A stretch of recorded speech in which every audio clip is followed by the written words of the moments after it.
Definitely almost forgot to start this live. Alright. Check distance. I started and went, ooh, oh no. Alright. Many of the collegians. Car. Many of the collegians remained during vacation, and Plumfield and Parnassus did their best to make these days pleasant for them, since most came from distant states, were poor and had few opportunities, but this for culture or amusement. Emile was hail fellow well met with men and maids, and went rollicking about in true sailor fashion. But Dan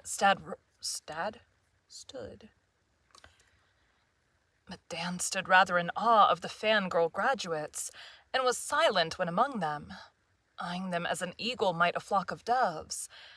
He got on better with the young men, and was their hero at once. Their admiration for his manly accomplishments did him good, because he felt his educational defects keenly, and often wondered if he could find anything in books to satisfy him as thoroughly as did the lessons he was learning from nature's splendidly illustrated volume. In spite of his silence, the girls found out his good qualities, and regarded the Spaniard, as they named him, with great favor, for his black eyes were more eloquent than his tongue, and the kind creatures tried to show their friendly interests in many charming ways. He saw this, and endeavored to be worthy of it, curbing his free speech, toning down his rough manners, and watching the effect of all he said and did, anxious to make a good impression. The social atmosphere warmed his lonely heart, the culture excited him to do his best, and the changes which had taken place during his absence, both in himself and others, made the old home seem like a new world. After the life in California, it was sweet and restful to be here, with these familiar faces round him, helping him to forget much that he regretted, and resolved to deserve more entirely the confidence of these good fellows, the respect of these innocent girls. So there was riding, rowing and picnicking by day, music, dancing, and plays by night, and everyone said there had not been so gay a vacation for years. Bess kept her promise and let the dust gather on her beloved clay while she went pleasuring with her mates or studied music with her father, who rejoiced over the fresh roses in her cheeks, and the laughter which chased away the dreamy look she used to wear. Josie quarreled less with Ted, for Dan had a way of looking at her which quelled her instantly, and had almost as good an effect upon her rebellious cousin. But Ock, too, did even more for the lively youth, who found that her charms entirely eclipsed those of the bicycle which had been his heart's delight before. Early and late he rode this untiring beast. My stomach just made one hell of a noise. Early and late he rode this untiring beast, and began to gain flesh, to the great joy of his mother, who feared that her beanstalk was growing too fast for health. Demi, finding business dull, solaced his leisure by photographing everybody he could induce to sit or stand to him, producing some excellent pictures among many failures, for he had a pretty taste in grouping, and endless patience. He might be said to view the world through the lens of his camera, and seemed to enjoy himself very much, squinting at his fellow beings from under a bit of black cambric. Dan was a treasure to him, for he took well, and willingly posed in his Mexican costume, with horse and hound, and all wanted copies of these effective photographs. Bess also was a favorite sitter, and Demi received a prize at the amateur photographic exhibition for one of his cousin with all her hair about her face, which rose from the cloud of white lace draping the shoulders. These were freely handed round by the proud artist, and one copy had a tender little history yet to be told. Airplane.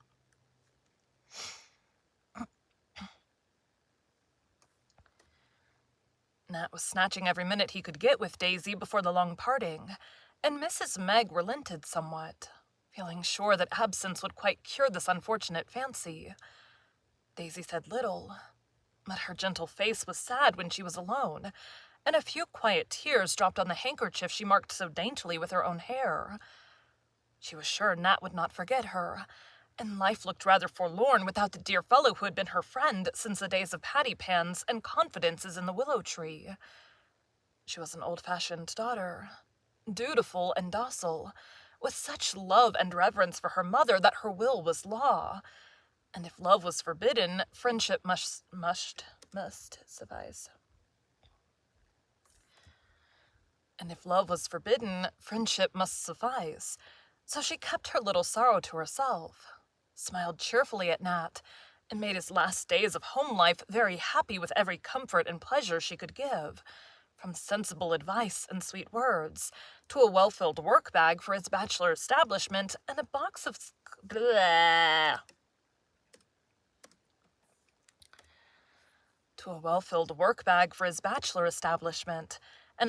goodies for the voyage. Tom and Nan took all the time they could spare from their studies to enjoy hijinks at Plumfield with their old friends, for Emil's next voyage was to be a long one. Nat's absence was uncertain, and no one ever knew when Dan would turn up again.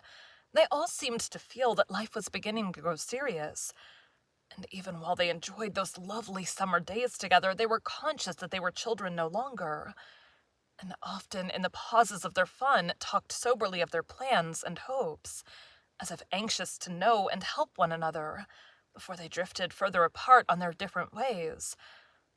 A few weeks were all they had. Then the Brenda was ready. Nat was to sail from New York, and Dan went along to see him off, for his own plans fermented in his head, and he was eager to be up and doing. A farewell dance was given on Parnassus in honor of the travelers, and all turned out in their best array and gayest spirits. George and Dolly came with the latest Harvard airs and graces, radiant to behold in dress suits and crushed hats, as Josie called the especial pride and joy of their boyish souls. Jack and Ned sent regrets and best wishes, and no one mourned their absence, for they were among what Mrs. Joe called her failures. Poor Tom got into trouble as usual, by deluging his head with some highly scented preparation in the vain hope of making its tight curls lie flat and smooth, as was the style. Unhappily, his rebellious crop only kinked the closer, and the odor of many barbers' shops clung to him in spite of his frantic efforts.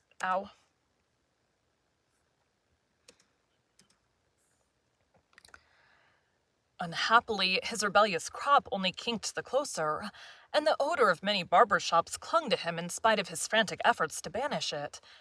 Nan wouldn't allow him near her, and flapped her fan vigorously whenever he was in sight, which cut him to the heart and made him feel like the Peri shut out from paradise. Of course his mates jeered at him, and nothing but the unquenchable jollity of his nature kept him from despair. Emil was resplendent in his new uniform, and danced with an abandon which only sailors know. His pumps seemed to be everywhere, and his partners soon lost breath trying to keep up with him. But the girls all declared he steered like an angel, and in spite of his pace, no collisions took place, so he was happy, and found no lack of damsels to ship with him. Having no dress suit, Dan had been coaxed to wear his Mexican costume, and feeling at ease in the mini-buttoned trousers, loose jacket, and gay sash, flung his seraph over his shoulder with a flourish and looked his best, doing great execution with his long spurs, as he taught Josie strange steps or rolled his black eyes admiringly after certain blonde damsels whom he dared not address. The mammas sat in the alcove, supplying pins, smiles, and kindly words to all, especially the awkward youths new to such scenes, and the bashful girl conscious of faded muslins and cleaned gloves. It was pleasant to see stately Miss Amy promenade on the arm of a tall country boy, with thick boots and a big forehead, or Mrs. Joe dance like a girl with a shy fellow whose arms went like pump handles, and whose face was scarlet with confusion and pride at the honor of treading on the toes of the president's wife. Mrs. Meg always had room on her sofa for 2 or 3 girls, and Mr. Lorry devoted himself to these plain, poorly dressed damsels with a kindly grace that won their hearts and made them happy. The good professor circulated like refreshments, and his cheerful face shone on all alike, while Mr. March discussed Greek comedy and the study of such...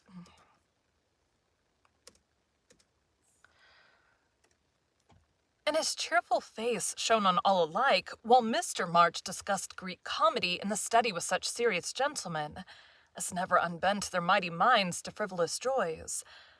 The long music room, parlor, hall, and piazza were full of white-gowned maidens with attendant shadows.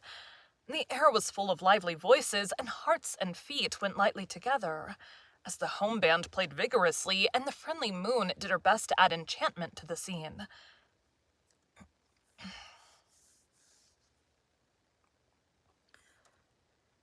"Pin me up, Meg, that dear Dunbar boy has nearly rent me in sunder, as Mrs. Peggotty would say.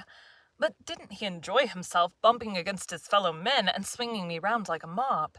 On these occasions..."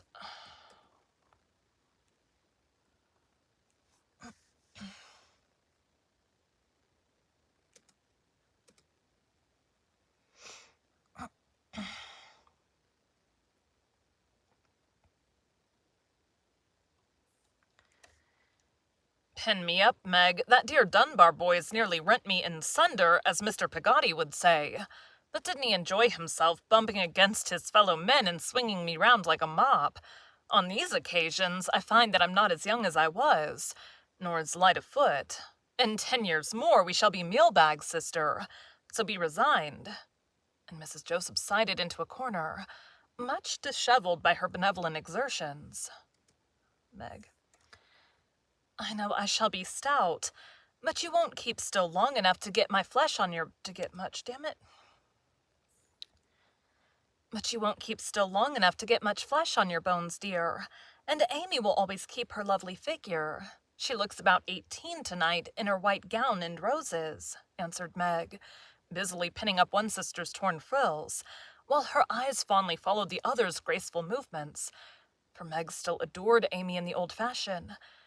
It was one of the family jokes that Jo was getting fat, and she kept it up, though as yet she had only acquired a matronly outline, which was very becoming. They were laughing over the impending double chins when Mr. Lorry came off duty for a moment.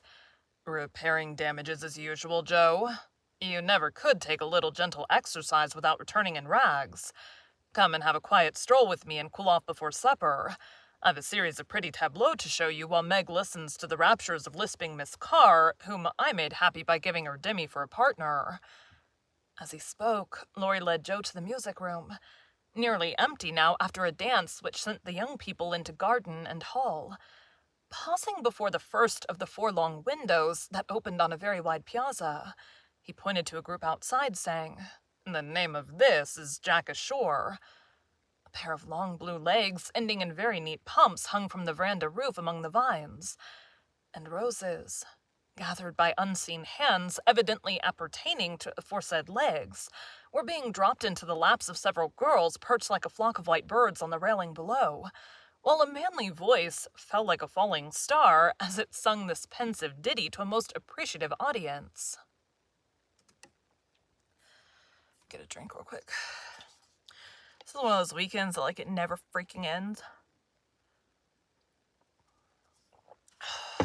We will get there. We will get there. Merry stream. The moon had climbed the eastern hill which rises o'er the sands of Dee, and from its highest summit shed a silver light on tower and tree. When Mary laid her down to sleep, her thoughts on Sandy far at sea, when soft and low a voice was heard, saying, "Mary, weep no more for me." She from her pillow gently raised her head to see who there might be, and saw young Sandy shivering stand, with visage pale and hollow ee. "Oh, Mary, dear, cold is my clay, it lies beneath the stormy sea. Far, far from thee I sleep in death, dear Mary, weep no more for me. 3 stormy nights and stormy days we tossed upon the raging main, and long we strove our bark to save, but all our striving was in vain. E'en then, when terror chilled my blood, my heart was filled with love of thee. The storm is past, and I'm at rest, so Mary, weep no more for me. O maiden dear, yourself prepare, we soon shall meet upon that shore, where love is free from doubt and care, and you and I shall part no more." Loud crew the cock, the shadow fled, no more her Sandy did she see, but soft the passing spirit said, "Sweet Mary, weep no more for me." A constant Jo. The constant jollity of that boy is worth a fortune to him. He'll never sink with such a buoyant spirit to keep him afloat through life," said Mrs. Joe, as the roses were tossed back with much applause when the song ended. "Not he, and it's a blessing to be grateful for, isn't it? We moody people know its worth. Glad you like my first tableau. Come and see number 2. Hope it isn't spoilt. It was very pretty just now. This is Othello telling his adventures to Desdemona." Ow! The second window framed a very picturesque group of 3. Mr. March in an armchair with Bess on a cushion at his feet was listening to Dan, who, leaning against a pillar, was talking with unusual animation. The old man was in shadow, but little Desdemona was looking up with the moonlight full upon into her young Othello's face, quite absorbed in the story he was telling so well. A gay drapery over Dan's shoulder, his dark coloring, and the gesture of his arm made the picture very striking, and both spectators enjoyed it with silent pleasure, till Mrs. Joe said in a quick whisper, "I'm glad he's going away. He's too picturesque to have here among so many romantic girls. Afraid his grand, gloomy, and peculiar style will be too much for our simple maids. No danger. Dan is in the rough as yet, and always will be, I fancy, though he is improving in many ways. How well Queenie looks in that soft light. Dear little Goldilocks looks well everywhere." And with a backward glance full of pride and fondness, Mrs. Joe went on. But that scene returned to her long afterward, and her own prophetic words also. Number 3 was a tragic tableau at first sight, and Mr. Lorry stifled a laugh as he whispered, "The wounded knight," pointing to Tom with his...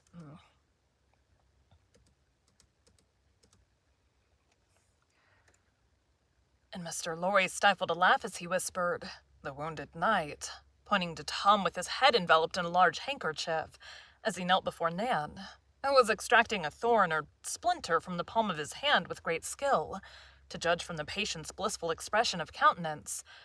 "Do I hurt you?" she asked, turning the hand to the moonlight for a better view.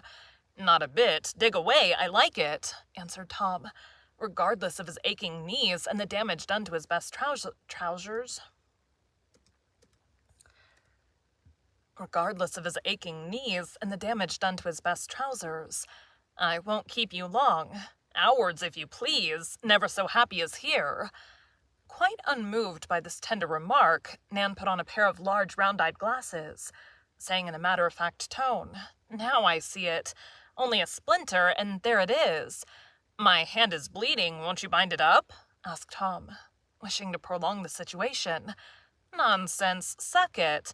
Only take care of it tomorrow if you dissect. Don't want any more blood poisoning. That was the only time you were kind to me. Wish I'd lost my arm. I wish you'd lost your head. It smells more like turpentine and kerosene than ever. Do take a run in the garden and air it." Fearing to betray themselves by laughter, the watchers went on, leaving the knight to rush away in despair and the lady to bury her nose in the cup of a tall lily for refreshment. Poor Tom. His fate is a hard one, and he's wasting his time. Do advise him to quit philandering and go to work, Joe. I have, Teddy, often, but it will take some great shock to make that boy wise. I wait with interest to see what it will be. Bless me, what is all this? She might well ask, for on a rustic stool stood Ted, trying to pose on one foot, with the other extended and both hands waving in the air. Josie, with several young mates, was watching his contortions with deep interest as they talked about little wings, gilded wire twisted, and a cunning skull cap. "This might be called Mercury trying to fly," said Mr. Lorry as they peeped through the lace curtains. "Bless the long legs of that boy. How does he expect to manage them? They are playing for the Alsdark marbles, and a nice muddle they will make of my gods and goddesses with no one to show them how," answered Mrs. Joe, enjoying this scene immensely. "Now he's got it. That's perfectly splendid. Girls."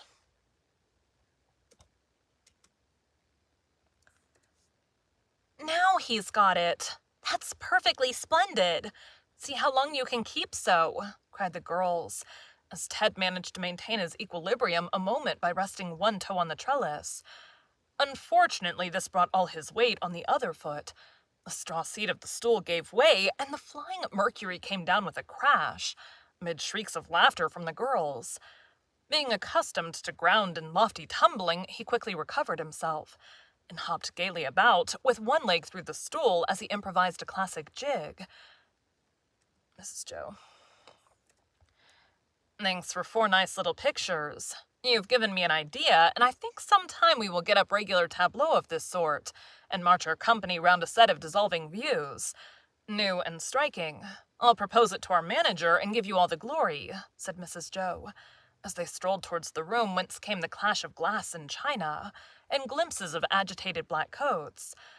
Let us follow the example of our old friends and stroll about among the young people, eavesdropping.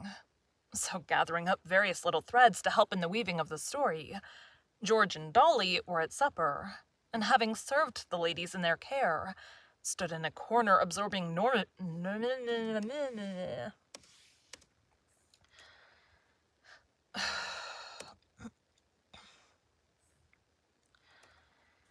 stood in a corner. Oh my god, why is it like that?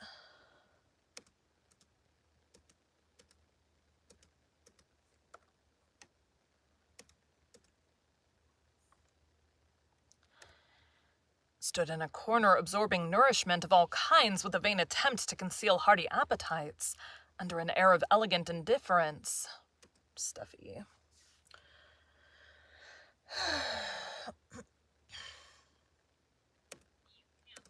You can't. Good, spread this. Lawrence does things in style. First-rate coffee, but no wine, and that's a mistake, said Stuffy, who still deserved his name and was a stout youth with a heavy eye and bilious complexion. Dolly.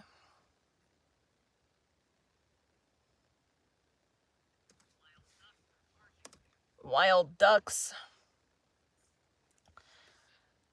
Bad for boys, he says. Jove, wish he could see us at some of our wines.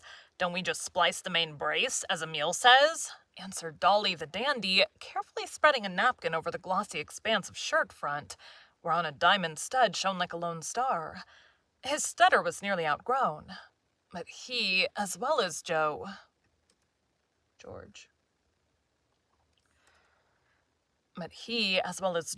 spoke in the tone of condescension, which with the blasé airs they assumed made a very funny contrast to their youthful faces and foolish remarks. Good-hearted little fellows both, but top-heavy with the pride of being sophs and the freedom that college life gave them. Little Jo is getting to be a deuced pretty girl, isn't she? Said Damn it, stop saying Joe. Said George with a long sigh of satisfaction, as his first mouthful of ice went slowly down his throat.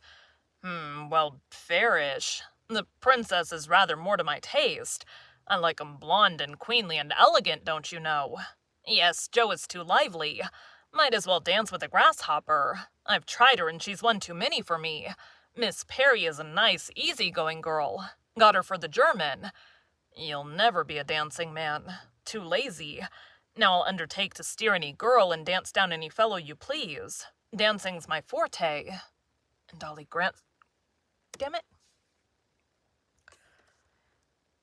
glanced from his trim feet to his flashing Jim with the defiant air of a young turkey cock on parade. Miss Gray is looking for you. Wants more grub. Just see if Miss Nelson's plate is empty. There's a good fellow. Can't eat ice in a hurry.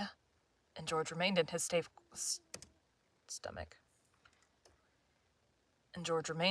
corner, while Dolly struggled through the crowd to his duty, coming back in a fume with a splash of salad dressing on his coat cuff. Confound these country chaps, they go blundering round like so many door-bugs and make a deuce of a mess. Better stick to books and not try to be society men. Can't do it. Beastly stain, give it a rub and let me bolt a mouthful, I'm starved. Never saw girls eat such a lot. It proves that they ought not to study so much. Never liked co-ed, growled Dolly, much ruffled in spirit. They do. 'Tisn't ladylike, ought to be satisfied with an ice and a bit of cake and eat it prettily. Don't like to see a girl feed. We hard-working men need it. And by Jove, I mean to get some more of that meringue if it's not all gone. Here, waiter, bring along that dish over there and be lively, commanded Stuffy, poking a young man in a rather shabby dress suit who was passing with a tray of glasses. His order was obeyed promptly, but George's appetite was taken away the next moment by Dolly's exclaiming, as he looked up from his damaged coat with a scandalized face, "You've put your foot in it now, old boy. That's Morton, Mr. Bear's crack man. Knows everything, no end of a dig, and bound to carry off all the honors. You won't hear the last of it in a hurry." And Dolly laughed so heartily that a spoonful of ice flew upon the head of a lady sitting below him, and got him into a scrape also. Drink.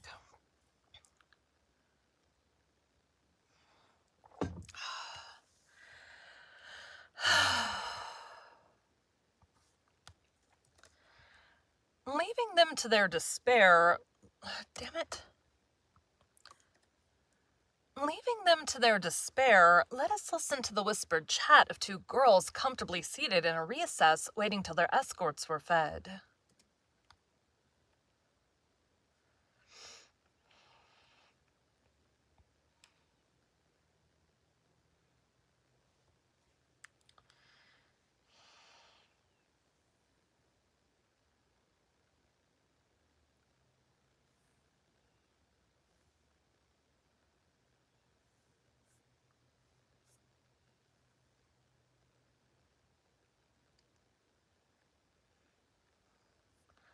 I don't know who these are.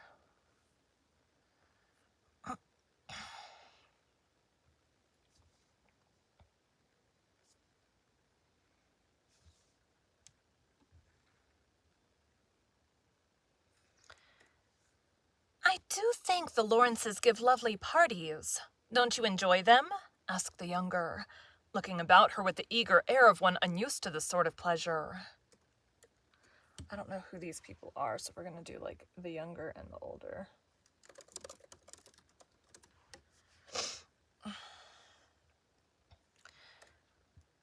Very much, only I never feel as if I was dressed right. My things seemed elegant at home, and I thought I'd be overdressed. Overdressed.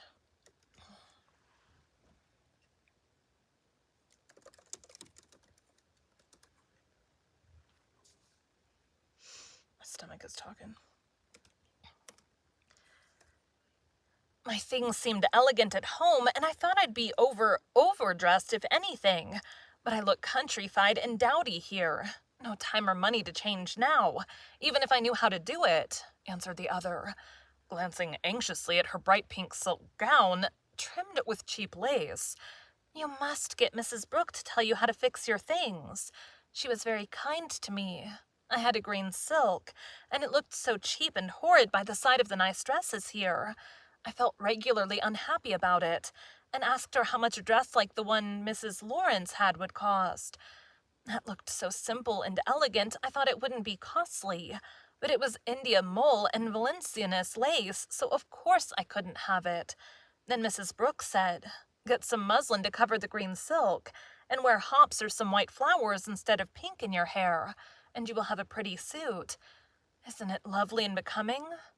And Miss Burton surveyed herself with girlish satisfaction. For a little taste had... Ow. For a little taste had softened the harsh green, and hot bells became her red hair better than roses. All right, so the older one... Oh, that's the younger one. Miss Burton.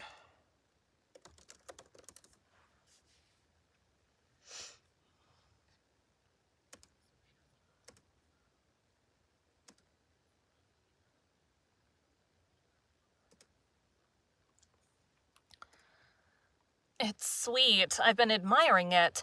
I'll do mine so and ask about my purple one. Mrs. Brooke has helped me to get rid of my headaches, and Mary Clay's dyspepsia's all gone since she gave up coffee and hot bread. Mrs. Lawrence advised me to walk and run and use the gymnasium to cure my round shoulders and open my chest, and I'm a much better figure than I was. Did you know that Mr. Lawrence pays all Amelia Merrill's bills? Her father failed, and she was heartbroken at having to leave college. But that splendid man just stepped in and made it all right. Yes, and Professor Bear has several of the boys down at his house evenings to help them along. so they can keep up with the rest. And Mrs. Bear took care of Charles Mackey herself when he had a fever last year. I do think they are the best and kindest people in the world. So do I, and my time here will be the happiest and most useful years of my life." And both girls forgot their gowns and their suppers for a moment, to look with grateful, affectionate eyes at the friends who tried to care for bodies and for souls as well as minds. Now come to a lively party supping on the stairs. Girls like foam at the top and a substratum of youths below, where the heaviest particles always settle. Emil, who never sat if he could climb or perch, adorned the newel post. Tom, Nat, Demi, and Dan were camped on the steps, eating busily as their ladies were well served and they had earned a moment's rest, which they enjoyed with their eyes fixed on the pleasing prospect above them. "I'm so sorry the boys are going. It will be dreadfully dull without them. Now they have stopped teasing and are polite. I really enjoy them," said Nan, who felt unusually gracious tonight as Tom's mishap kept him from annoying her. Who's talking now? Daisy.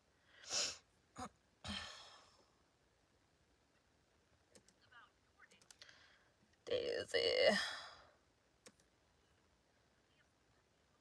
"I hope you'll stay." Stomach.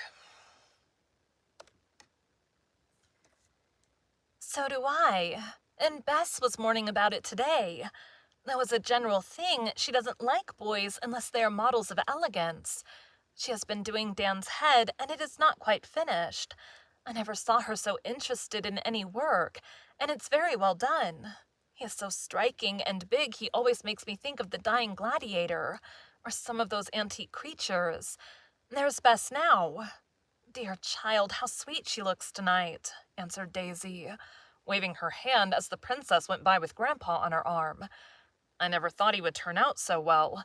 Don't you remember how we used to call him the bad boy, and be sure he would become a pirate or something awful, because he glared at us and swore sometimes?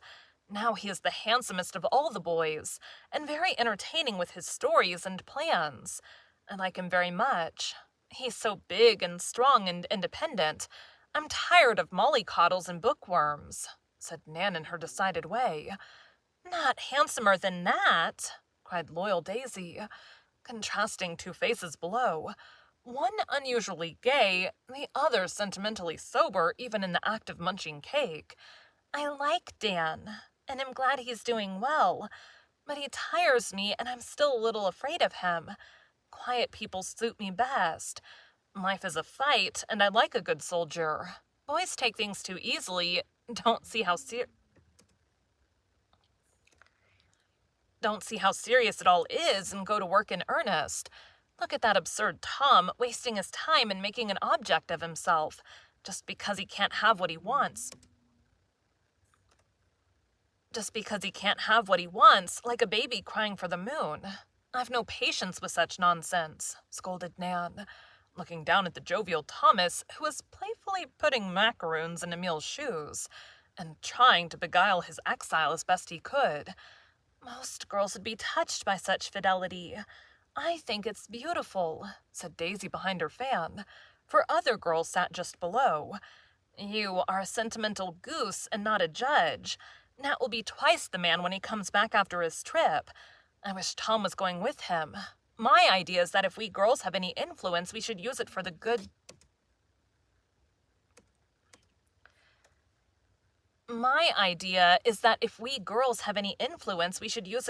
of these boys, and not pamper them up, making slaves of ourselves and tyrants of them. Let them prove what they can do and be before they ask. Let them prove what they can do and be before they ask anything of us, and give us a chance to do the same. Then we know where we are and shall not make mistakes to mourn over all our lives. Hear, hear, Alice."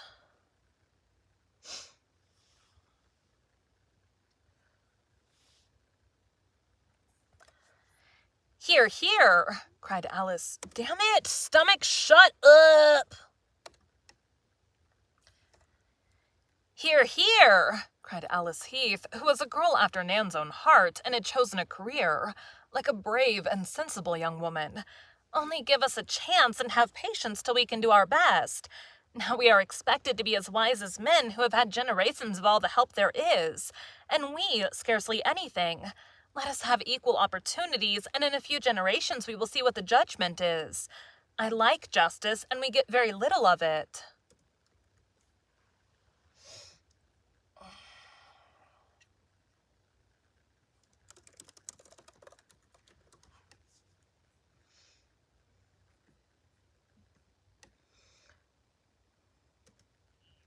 He "Still shouting the battle cry of freedom?" asked Demi, peering through the banisters at this moment. "Up with your flag, I'll stand by and lend a hand if you want it. With you and Nan to lead the van, I think you won't need much help.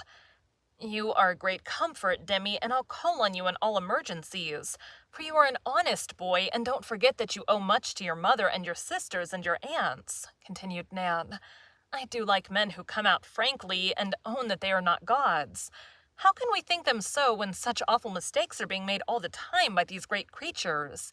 See them sick as I do, then you know them. Don't hit us when we're down. Be merciful and set us up to bless and believe in you evermore," pleaded Demi from behind the bars. "We'll be kind to you if you'll be just to us. I don't say generous, only just. I went to a suffrage debate in the legislature last winter, and of all the feeble, virgil twaddle I ever heard, that was the worst. And those men were our representatives. I blushed for them and the wives and mothers. I want an intelligent man to represent me if I can't do it myself, not a fool. Nan is on the stump. Now we shall catch it," cried Tom, putting up an umbrella to shield his unhappy head. For Nan's earnest voice was audible, and her indignant eye happened to rest on him as she spoke. Demi. Go on, I'll take notes and put in great applause liberally," added Demi, producing his ball book and pencil with his Jenkins air. Daisy pinched his nose through the bars, and the meeting was rather tumultuous for a moment, for Emil called, Avast, here's a squall to wind'ard." Tom applauded wildly. Dan looked up as if the prospect of a fight, even with words, pleased him. I don't think that was the right voice for Emil.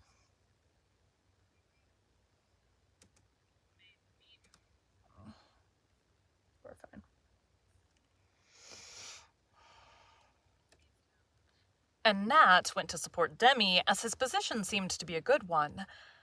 At this crisis, when everyone laughed and talked at once, Bess came floating through the upper hall and looked down like an angel of peace upon the noisy group below, as she asked with wondering eyes and smiling lips, "My stomach is making a whole lot of noise."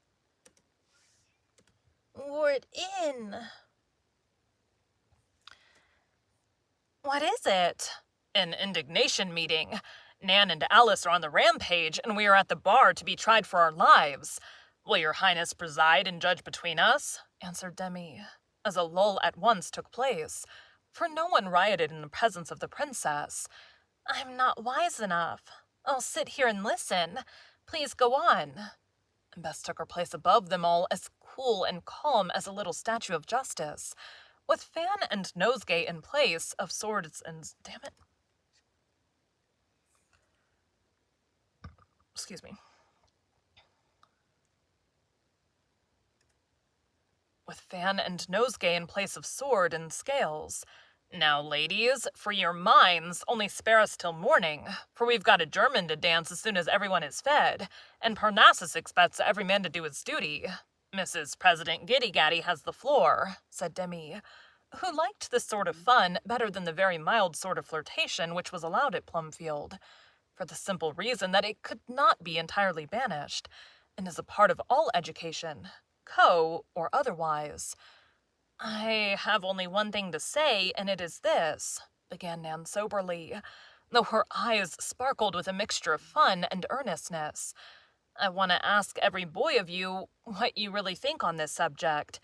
Dan and Emil have seen the world and ought to know their own minds. Tom and Nat have had 5 examples before them for years. Demi is ours, and we are proud of him. So is Rob. Ted is a weathercock, and Dolly and George, of course, are fogies in spite of the annex. And girls at Girton going ahead of the men. Commodore, are you ready to answer? Are you ready for the question? Aye, aye, Skipper. Do you believe in woman's suffrage? Bless your pretty figurehead, I do, and I'll ship a crew of girls any time you say so. Aren't they worse than a press gang to carry a fellow out of his moorings? Don't we all need one as pilot to steer us safe to port? And why shouldn't they share our mess afloat and ashore, since we are sure to be wrecked without 'em? Demi. Good for you, Emile. Nan will take you for first mate after that handsome speech, said Demi as the girls applauded and Tom glowered. Now, Dan, you love liberty so well yourself, are you willing we should have it? All you can get. And I'll fight any man who's mean enough. About 16. And I'll fight any man who's mean enough to say you don't deserve it.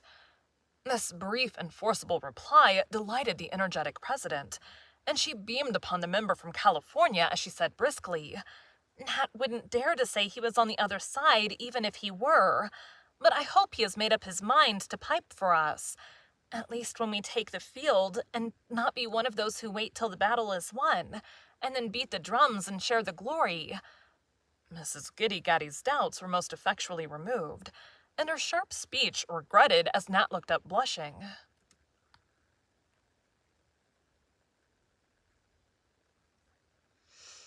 That should have been Nan. Nat wouldn't dare to say he was on the other side, even if he were. But I hope he has made up his mind to pipe for us, at least when we take the field, and not be one of those who will wait till the battle is won and then beat the drums and share the glory.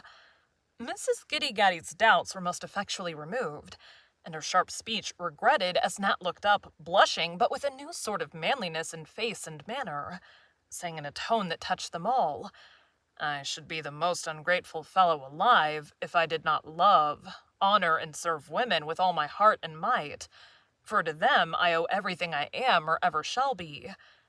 Daisy clapped her hands, and Bess threw her bouquet into Nat's lap, while the other girls waved their fans, well pleased, for real feeling made his little speech eloquent.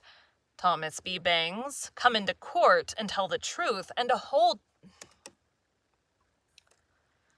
Thomas B. Bangs, come into court and tell the truth, the whole truth and nothing but the truth if you can, commanded Nan, with a rap to call the meeting to order. Tom shut the umbrella, and standing up, raised his hand, saying solemnly, I believe in suffrage of all kinds. I adore all women and will die for them at any moment if it will help the cause. Living and working... Who's talking? Living and working for it is harder and therefore more honorable. Men are always ready to die for us, but not to make our lives worth having. Cheap sentiment and bad logic. You will pass, Tom, only don't twaddle. Now, having taken the sense of the meeting, we will adjourn, as the hour for festive gymnastics has arrived. I'm glad to see that old Plum has given 6 true men to the world, and hope they will continue to be staunch to her and the principles she has taught them wherever they may go. Now, girls, don't sit in draughts, and boys, beware of ice water when you're warm. With this characteristic close, Nan retired from office, and the girls went to enjoy one of the few rights allowed them. Thank you for joining Bite at a Time Books today, while we read a bite of one of your favorite classics. Again, my name is Bree Carlile, and I hope you come back tomorrow for the next bite of Joe's Boys. Thanks, guys.